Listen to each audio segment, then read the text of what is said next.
Hey everyone, and welcome back. Today we're diving into a question that, well, it's pretty simple to ask, but it gets complicated really fast. Oh, sounds intriguing already. It is. It's about how we actually know, like for real, if humanity is becoming more ethical. I mean, we kind of assume we're making progress morally, right? But how do we really know?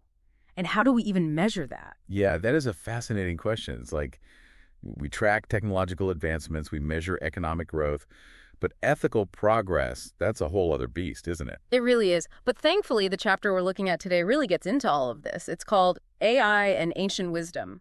How do we actually know if humanity is becoming more ethical? Catchy title. Right. And it gets even better. It looks at this question through all these different lenses. Oh, like what? Like, get this, Western philosophy, Eastern traditions, indigenous wisdom, and even artificial intelligence, all in one chapter. Wow, that's quite the mix. Where do they even begin with all of that? Well, what's really cool is that it starts by looking inward, like at individual ethical development, you know? How does our own sense of morality actually grow over time? So it's kind of like, how do we go from like, gimme that toy as a kid to hopefully understanding bigger ethical ideas as we grow up? Exactly. The chapter talks about these psychological frameworks that try to explain how our moral reasoning evolves.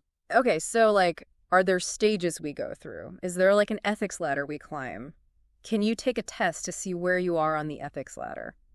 Well, there's this idea called Kohlberg's stages of moral development that actually does suggest that. Like we progress through distinct stages, starting from being totally focused on self-interest to hopefully eventually reaching a point where we can understand and apply these universal ethical principles. Oh, I remember learning about this. Wasn't there something about a test, too? Yeah, there's something called the defining issues test that tries to figure out where someone falls on that moral development ladder. Fascinating. But is it only about stages? Like, what about the different values we have? Right, so beyond those stages, the chapter also brings us up this other theory called the moral foundations theory. It breaks down our core moral values into 5 key domains. Oh, yeah. Care harm, fairness cheating, loyalty betrayal, authority subversion, and sanctity degradation. You got it. And it's wild how these like basic moral domains can influence everything from our personal relationships to our political leanings. It's true. Like, you might think you value fairness above all else, but then you see how you actually react in a situation where you could benefit by being a little unfair, and then, well, it makes you think. It really does. And that's exactly what the chapter dives into, those challenges of actually aligning our actions with what we say our moral values are. It's that age-old question. Yeah. Do we walk the walk or just talk the talk? Yeah, pretty much. The chapter even talks about how behavioral studies, like experiments where people are tempted to cheat, stuff like that, can really reveal that gap between our ideals and our actual behavior. That's so interesting. It makes sense, though. Like, yeah, we may say we value honesty, but then there's that test with the chance to sneak a peek at the answers, and it's all about putting those values into practice, right? Exactly. So we've talked about individual ethics, but what about measuring ethical progress on a larger scale, like a whole society? How do you even begin to approach that? Yeah, that feels even more complex. Where do you even start? Well, think about what we usually associate with societal progress, things like justice, fairness, and just the well-being of people in general. Okay, yeah. And guess what? There are actually indices for that, like actual measurements. Whoa, really? There are like indices for how ethical a society is? Tell me more about that. So there's this one called the Human Development Index, HDI for short. It basically looks at things like life expectancy, how much education people are getting, and income. The idea is that like a longer life, better education, and a decent income, those are all interconnected. So a high HDI score would mean a country is doing a pretty good job at taking care of its people. Right. It's not just about the money, but about creating conditions where people can thrive. Makes sense. But what about things like, I don't know, personal freedoms? Or how sustainable a society is? Are those part of it too? That's where the Social Progress Index, or SPI, comes in. It goes deeper. Dear per house. It looks at things like access to health care, education, personal rights, and even the environmental performance of a society. It's like a big report card on how well a society is actually meeting the needs of its citizens and giving them chances to, like, flourish. Wow, that's pretty comprehensive. It does feel like a report card grading a society's overall performance. But I'm curious, what about peace? Isn't a peaceful society a sign of ethical progress, too? Like, if everyone is getting along, it seems like they'd be more likely to treat each other fairly, right? Absolutely. And there's an index for that, too, the Global Peace Index, or GPI. It factors in things like violent crime, how much a country spends on its military, and whether they're involved in any conflicts. So less war, less violence equals a more ethically advanced society. Makes sense to me. But we haven't talked about gender equality. Seems like that's a huge piece of ethical progress, too. 100%. And we actually have the Gender Equality Index to track exactly that. It looks at the differences between men and women across income, education, health, even representation in politics. So the more equal things are between genders, the more ethically advanced a society is. That's the idea. It's pretty fascinating how all these indices try to measure such different aspects of what we consider ethical progress, right? Yeah. Trying to quantify something that feels inherently qualitative. Yeah, like, can a number really tell the whole story? That's definitely a challenge. And then on top of all those indices, you've also got the whole issue of environmental sustainability, right? It feels like that's become a core ethical concern in recent years. It really has, and we've got ways to measure that too, like carbon footprint analysis and the Environmental Performance Index. It's like we're trying to track all these different dimensions of ethical behavior, both for individuals and for societies as a whole. Yeah, and we're just getting started. Like, we've only scratched the surface of how to think about ethical progress at the global level. Yeah. Like, is humanity as a whole becoming more ethical? And how would we even begin to measure that? Okay, I am ready to get into those Eastern traditions we mentioned.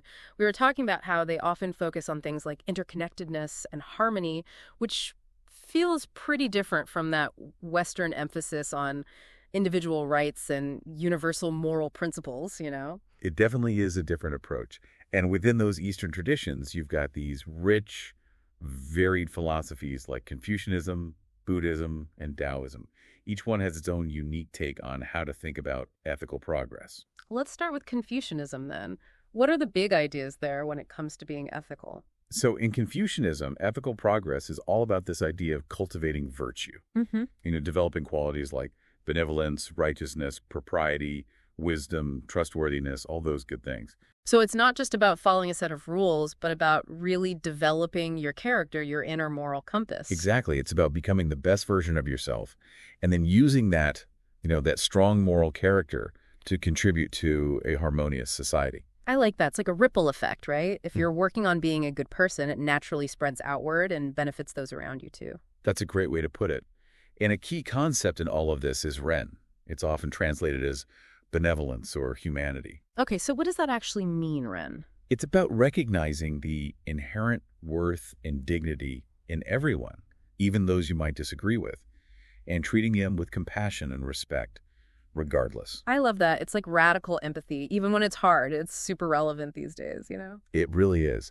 And then on top of Ren, Confucianism also stresses this importance of social harmony, right? This idea that it's achieved when each person is really fulfilling their roles and responsibilities within the family, the community, society as a whole. So knowing your place, but in a positive way, like understanding where you fit in and using that to contribute to the greater good. Yeah, it's about finding that balance and acting in a way that promotes well-being for everyone. So that's a bit about Confucianism. Okay, makes sense. What about Buddhism then? How does that tradition approach ethical progress? Well, at its core, Buddhism is all about achieving enlightenment, which is basically being free from suffering.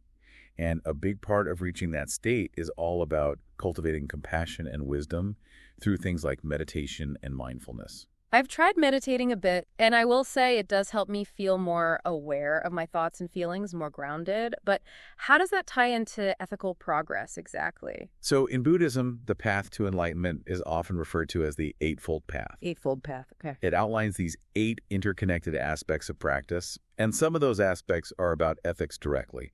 Things like right understanding, right thought, right speech, right action, and so on. Oh, wow. There are a lot of rights there. Right. But it all comes back to aligning what you think, what you say, and what you do with those ethical principles, and being super mindful of how everything you do impacts yourself and others. So it's like this constant process of checking in with yourself, making sure you're on track, and making adjustments as you go along. Yeah, exactly. And then another big piece of Buddhist ethics is this idea of karma. Karma, yeah. I always hear about that. What does that mean exactly in this context? Well, it basically means action or deed. Yeah. And the idea is that every single action, whether it's something you think, something you say, or something you do, it creates this consequence that shapes your future experiences. Oh, so it's not just about being a good person in this moment, but it's about setting yourself up for a positive future, too, even across multiple lifetimes. Yep, that's the idea. So we've talked about Confucianism with its focus on virtue and social harmony, and Buddhism with its path to enlightenment and emphasis on karma. Makes sense. But what about Taoism? How does that tradition fit into all of this? Taoism. Now, this one can be a little harder to pin down. It's less about specific rules to follow and more about aligning yourself with the Tao. The Tao, what's that? It's often translated as the way or the natural order of the universe. Okay. So Taoism is less about commandments and more about going with the flow, understanding those natural rhythms of life. You got it. Taoism is all about this kind of effortless action or wu wei, where you basically act in a way that's spontaneous and in harmony with the Tao. Spontaneous action, that sounds kind of tricky. Like, how do you know if you're doing it right? Well, think of it like this. It's not about forcing your will onto the world, you know? It's about letting go of attachments and acting in a way that's natural, effortless. Like imagine water flowing downhill. It just goes, no resistance. That's a great image. It makes me think of that saying, don't just do something, stand there. Sometimes the best action is no action, just observing, being present, letting things unfold. Exactly. And Taoism also really emphasizes humility and simplicity. It's about understanding that you're just this small part of a much bigger universe. Yeah. True progress isn't always about pushing and striving and forcing things. Sometimes it's about surrendering acceptance, you know? I do. It's fascinating how each of these Eastern traditions has such a different flavor, you know? But they also feel interconnected, like they share a common thread. And it's a thread that resonates a lot with the global challenges we're facing today, like climate change, social injustice, all that. Definitely. They're all urging us to think beyond our own little bubble and to consider the well-being of everyone, everything. Our actions impact the whole, you know? I get that. So we've touched on Western and Eastern thoughts on ethics. What about Indigenous traditions? How do they play into all of this? Indigenous cultures around the world have such unique and valuable perspectives on what it means to live ethically. And they often really emphasize this deep connection to the land, a responsibility for future generations, and this profound respect for how interconnected all living things are. So they embody that holistic view of ethics we've been talking about, recognizing that we're part of this web of life, not separate from it. Precisely. For example, many Native American cultures have this concept of 7 generations. 7 generations, okay. It encourages people to really think about the impact their actions will have, not just on themselves or their immediate community, but 7 generations down the line. Wow, that is long-term thinking. Right. It's a powerful call to think about sustainability and to recognize that the choices we make today will shape the world our descendants will inherit. It really puts things into perspective. Like, what kind of world do we want to leave behind? What legacy are we creating with our actions? Exactly. And if we're talking about interconnectedness, we can't leave out the African philosophy of Ubuntu. Ubuntu. I've heard that word before, but I don't really know what it means. It emphasizes the idea that all human beings are fundamentally connected. There's this great saying, I am because we are. It perfectly captures the essence of Ubuntu. So you're saying my humanity is bound up with everyone else's humanity? That we all share in this thing together? You got it. Ubuntu is all about compassion, generosity, recognizing the inherent worth and dignity of every person. It's a powerful antidote to that, the individualism and self-interest that often leads to conflict and division. It's amazing how all these different traditions, these philosophies and cultures, even though they come from such different places, they all seem to converge on certain key values, right? It's like they're all pointing us toward a more ethical way of being, a way that acknowledges our interconnectedness and encourages us to act for the benefit of everyone, not just ourselves. Absolutely. Despite all the variety, there really are some common threads that run through a lot of these ethical systems. Like what are some of those big commonalities that pop up when you look at how different cultures define ethical progress? Well, a major one is this idea of justice and fairness.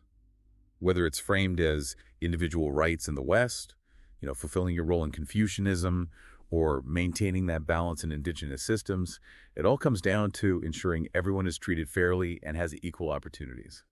Seems pretty universal. Yeah, it's like we all have this deep down desire for a world where everyone gets a fair shake, where everyone is treated with dignity and respect. Exactly. It's about leveling the playing field. dismantling systems of oppression, and creating a world where everyone has the opportunity to truly thrive, no matter who they are or where they come from. Another thing that seems to come up a lot is compassion and the idea of reducing suffering. You're absolutely right. Compassion is huge across cultures, whether it's the Buddhist focus on alleviating suffering or the Christian command to love thy neighbor. It all comes down to recognizing that shared humanity in all of us and trying to act in ways that reduce harm and promote well-being for everyone. It makes me think about that moral foundations theory we talked about earlier, with the 5 domains, care, harm, fairness, cheating, all of that. It seems like justice and compassion are rooted in those basic moral intuitions. They definitely are. It suggests that these aspirations for a more just, more compassionate world aren't just, cultural constructs, but something much deeper, more fundamental to the human experience. It is amazing how, even with all our differences, we seem to have this universal yearning for a better, more ethical world. But looking around, it's clear that we're still a long way off. There's so much injustice, conflict, suffering. It can feel overwhelming, even hopeless at times. I hear you. It's easy to get discouraged when you look at everything that's going on. But I think it's important to remember that ethical progress, it's not a destination, it's a journey, a constant process of growth, learning, and trying to be better, both as individuals and as a society. So it's not about reaching some perfect ethical utopia, but about constantly taking steps in the right direction, even if they're small steps. You got it. And a big part of that is just continuing to ask the questions, what does it even mean to be ethical? How can we build a more just, more compassionate world? What role can each of us play in making that happen? It's about staying engaged, staying curious, and never losing sight of that vision of a better future. And speaking of the future, I want to bring it back to AI. Earlier, we talked about how it can be used to measure ethical progress. But what if it could also be used to help us create a more ethical future, too? Now, that is a fascinating thought. We've been focusing on how AI can analyze existing ethical trends. But what if we could use it to model different ethical scenarios? Like explore the potential consequences of our choices and design systems, policies that actually promote well-being and minimize harm. It's like using AI as a tool for ethical design, ethical innovations, kind of blowing my mind a little bit. Think of the implications for fields like healthcare, education, international relations, all of it. We could create a virtual ethics lab, test out different approaches, see the potential pitfalls, and figure out how to actually create a future that aligns with our best, most ethical selves. The possibilities are endless. Imagine using AI to model the ethical implications of new technologies, like gene editing or climate engineering, helping us make better, more informed decisions. It's like having an ethical GPS to guide us through those uncharted waters of the future. I love that analogy. It paints such a vivid picture. But before we get too carried away with all the awesome possibilities, let's get real for a second. We've been talking about the potential for AI to measure and even promote ethical progress, but how do we make sure these AI systems themselves are ethical? Like, how do we prevent them from perpetuating biases or being used for bad stuff? That is the million-dollar question, for sure, and it's one we can't ignore.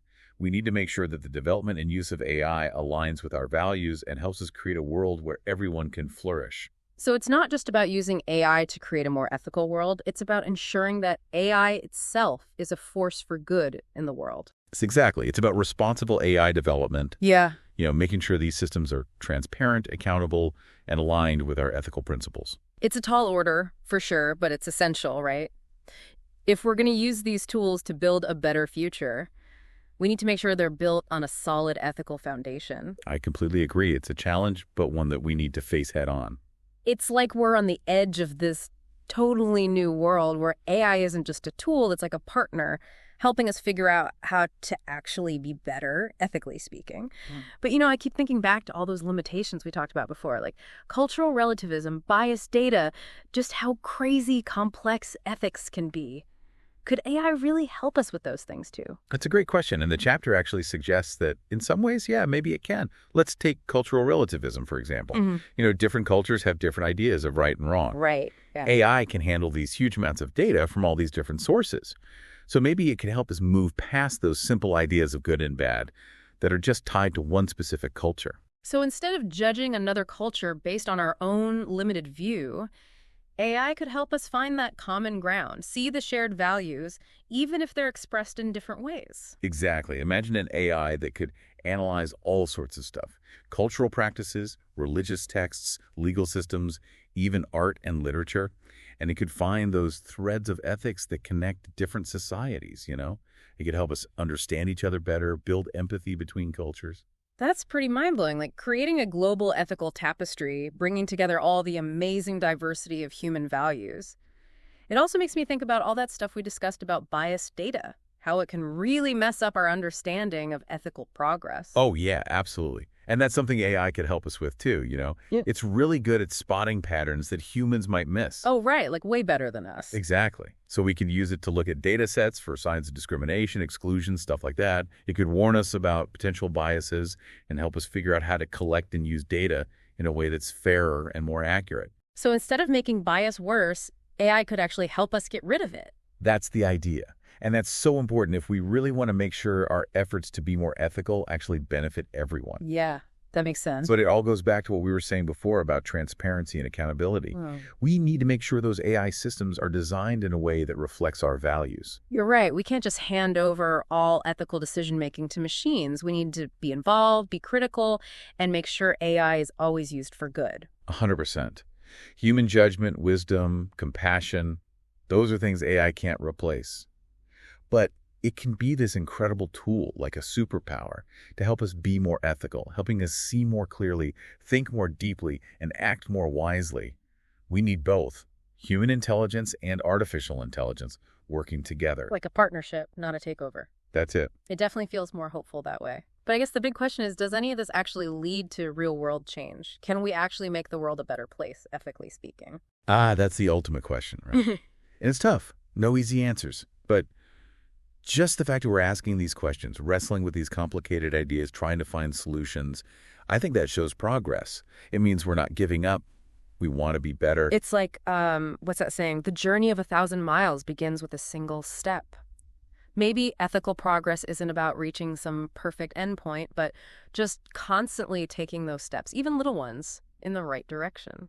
Couldn't have said it better myself. And all the things we've talked about today, understanding the different ways to think about ethical progress, considering all those different perspectives, having these conversations, it all helps guide those steps. It's about staying curious, staying engaged, and never letting go of that hope for a better future. Well, exactly. Well, to everyone listening, thanks for coming along with us on this deep dive. We hope it's given you some things to think about, and maybe even inspired you to keep exploring these big questions about ethics and find your own ways to make the world a little more just, a little more compassionate. Every little bit helps. We're all in this together. Until next time, keep diving deep.